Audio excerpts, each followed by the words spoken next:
Hey guys, welcome back to my YouTube channel. So നിങ്ങളോട് ആദ്യം തന്നെ ഒരു താങ്ക്സ് പറഞ്ഞിട്ടാണ് ഈ ഒരു വീഡിയോ സ്റ്റാർട്ട് ചെയ്യാൻ വേണ്ടി ഞാൻ ആഗ്രഹിക്കുന്നത്. കാരണം എന്താണെന്ന് വെച്ചാൽ ഞാൻ തൊട്ട് മുമ്പ് ഇട്ടൊരു വീഡിയോ ഉണ്ട്, എൻ്റെ ഓണം എക്സാമിൻ്റെ മാർക്സിനെ പറ്റിയുള്ളൊരു വീഡിയോ. അതിന് ഒരുപാട് കമൻസ് ഇട്ടിട്ടുണ്ടായിരുന്നു. അങ്ങനെ നല്ലൊരു 10,000-ലധികം വ്യൂസ് അതിന് ഉണ്ടായിട്ടുണ്ടായിരുന്നു. മാത്രമല്ല നമ്മൾ 700 സബ്സ്ക്രൈബേഴ്സ് കഴിഞ്ഞിട്ടുണ്ട് ഗൈസ്. അപ്പോൾ ആ ഒരു വീഡിയോ കൊണ്ടാണ് ഇത്രയും സബ്സ്ക്രൈബേഴ്സ് കൂടിയത്. Thank you so much guys. അപ്പോൾ നിങ്ങളുടെ സപ്പോർട്ട് ഇനിയും ഉണ്ടാവണം. എൻ്റെ വീഡിയോയിൽ ഒരുപാട് കമൻസ് ഒക്കെ നിങ്ങൾ ഇപ്പുറമൊക്കെ ആയിട്ട് കാണുന്നുണ്ടാവും. ഒരുപാട് കമൻസ് ഇട്ടിട്ടുണ്ട്, വേറെയും കമൻസ് ഇട്ടിട്ടുണ്ട് അവരുടെ മാർക്സിനെ പറ്റിയും അവർക്ക് കിട്ടിയ മാർക്കും പിന്നെ ഹാർഡ് വർക്കിനെ അംഗീകരിച്ചുകൊണ്ടുള്ള കമൻസും ഇതിൽ കാണുന്നുണ്ട്. അപ്പോൾ അവരോടും ഒരുപാട് താങ്ക്സ്. പക്ഷേ അതിനേക്കാൾ ഏറെ വന്നൊരു കമൻസാണ്, സ്റ്റഡി ടിപ്സ് ഇടുമോ, പിന്നെന്താണ് സ്റ്റഡി പ്ലാൻ പറയോ, നിങ്ങളുടെ സ്റ്റഡി ടൈം ടേബിൾ പറയോ, ഇംഗ്ലീഷ് എങ്ങനെയാണ് പഠിക്കുന്നത്, മാത്സ് എങ്ങനെയാണ് പഠിക്കുന്നത്, സോഷ്യൽ എങ്ങനെയാണ് പഠിക്കുന്നത്, ഹിന്ദി എങ്ങനെയാണ് പഠിക്കുന്നതെന്ന് ചോദിച്ചിട്ട് ഒരുപാട് പേര് കമൻസൊക്കെ ഇട്ടിട്ടുണ്ടായിരുന്നു. അപ്പോൾ അതിനൊക്കെ ഉള്ളൊരു വീഡിയോ ആണ്. എനിക്ക് അറിയുന്ന ഒരു കാര്യങ്ങൾ, എനിക്ക് ഈ ഒരു പരീക്ഷയ്ക്ക് എന്നെ ഉപകാരപ്പെടുത്തിയ കാര്യങ്ങളാണ് ഞാൻ പറയുന്നത്. ഇത്രയും കമൻസ് ഞാൻ ആദ്യമായിട്ടാണ് കാണുന്നത് എൻ്റെ ചാനലിൽ കേട്ടോ. അപ്പോൾ അതൊക്കെ ഒരുപാട് സന്തോഷം ഇങ്ങനെ ഇടുന്നത് കാണുമ്പോൾ. പിന്നെ എനിക്ക് ആദ്യം തന്നെ ഈ സ്റ്റഡി ടൈം ടേബിൾ എന്നൊക്കെ ഇടുമോ എന്ന് ചോദിച്ചിട്ടുണ്ടായിരുന്നു. അപ്പം അതിൻ്റെ ഒരു റിപ്ലൈ എനിക്ക് പറയാനുള്ളത്, അത് നിങ്ങൾ സ്വന്തം തന്നെ ഉണ്ടാക്കേണ്ടതാണ്. കാരണം എന്താണെന്ന് വെച്ചാൽ, എനിക്ക് ഒരു സബ്ജക്റ്റ് വീക്കായിട്ട് തോന്നും, ഞാൻ എഴുതുന്ന എനിക്കത്ര മനസ്സിലാവുന്നില്ല, എനിക്കത്ര ശരിയാവുന്നില്ല എന്ന് തോന്നുന്ന ഒരു സബ്ജക്റ്റ് ഉണ്ട്, അതാണ് കെമിസ്ട്രി ഇപ്രാവശ്യം കേട്ടോ. അപ്പോൾ ഞാൻ അതിനായിരിക്കും കൂടുതൽ പ്രാധാന്യം കൊടുത്ത് ചെയ്യുന്നുണ്ടാവുക. അപ്പോൾ അതേ ടൈം ടേബിൾ നിങ്ങളും ഫോളോ ചെയ്താൽ ചിലപ്പോൾ നിങ്ങൾക്ക് കെമിസ്ട്രി ചിലപ്പോൾ നല്ലതായിരിക്കും, ചിലപ്പോൾ നിങ്ങൾക്ക് മാത്സിനായിരിക്കും കൂടുതൽ പ്രാധാന്യം കൊടുത്ത് പഠിക്കേണ്ടത്. എൻ്റെ ആ ടൈം ടേബിൾ നിങ്ങൾക്ക് ശരിയാവില്ല.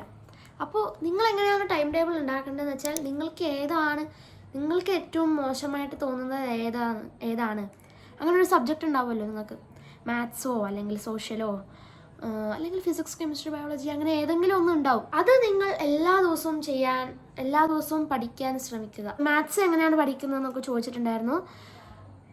അത് ഞാൻ ആദ്യം പറഞ്ഞ പോലെ തന്നെ ചെയ്ത് പഠിക്കുക എന്നുള്ളത് തന്നെയാണ്. എത്ര ക്വസ്റ്റ്യൻസ് നിങ്ങൾ ചെയ്യാൻ പറ്റുമോ അത്രയും ക്വസ്റ്റ്യൻസ് നിങ്ങൾ ചെയ്യുക. അടുത്തതെന്ന് വെച്ചാൽ ഇംഗ്ലീഷ് എങ്ങനെ പഠിക്കുമെന്ന് വെച്ചിട്ട് 2-3 ആളൊക്കെ ചോദിച്ചിട്ടുണ്ടായിരുന്നു. നിങ്ങൾ ഡിസ്കോഴ്സസിനെ പറ്റി നല്ല ഫോർമാറ്റൊക്കെ നല്ലോണം അറിഞ്ഞിരിക്കണം.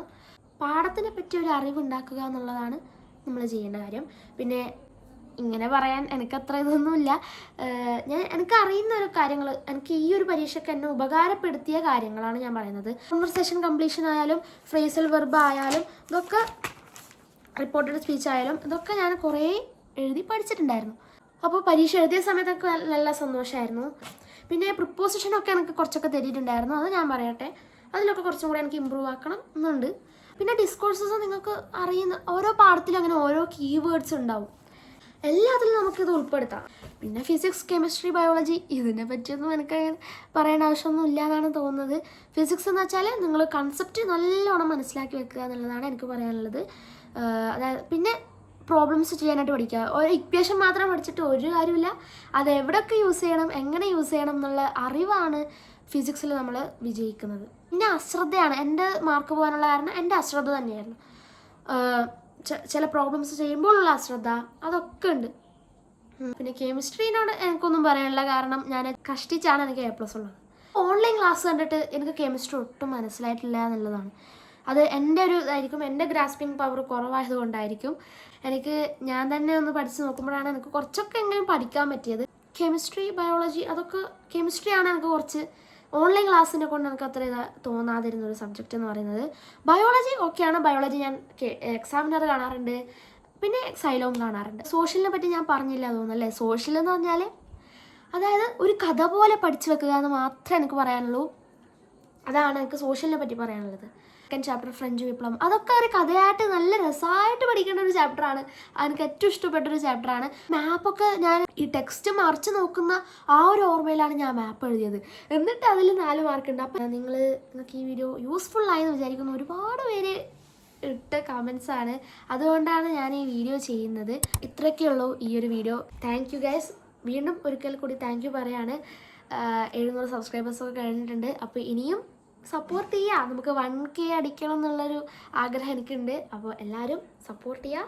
അപ്പോൾ ഈ ഒരു വീഡിയോ ഇത്രയൊക്കെ ഉള്ളൂ. സോ അടുത്ത വീഡിയോയിൽ നമ്മൾ വീണ്ടും കാണാം. അപ്പോൾ tata, bye bye, see you, good night.